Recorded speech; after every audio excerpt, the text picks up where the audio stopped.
দেখুন, আপনি পুজো করতে বসেছেন। সেরকম সময় আপনার পুজোর প্রদীপটি নিভে গেল। আপনার মনের মধ্যে বিভিন্ন ধরনের ভয়, বিভিন্ন নেগেটিভিটি শুরু হয়ে গেল। যে আমার কি হবে? আমার এই হবে, আমার ওই হবে, আমার সেই হবে। একটা নেগেটিভিটি আসতে থাকে। এই প্রবণতা আপনাদের মধ্যে ধীরে, ধীরে কাজ করতে শুরু করে দেয়। কিন্তু সর্বদা প্রদীপ নিভে গেলেই যে অশুভ হয়, এমন লক্ষণটি কিন্তু ঠিক নয়।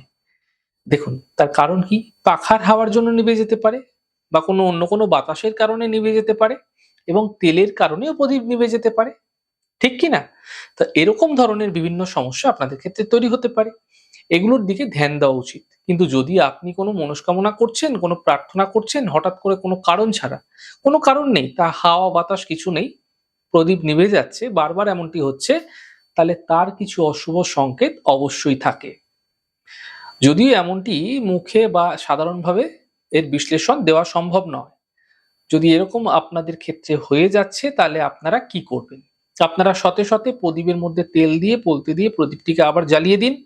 মনের মধ্যে কোনো নেগেটিভিটি আনবেন না এবং ঈশ্বরের কাছে যে প্রার্থনা করছিলেন, সেই প্রার্থনা আপনারা সহজভাবে ক্রমাগত করে যান।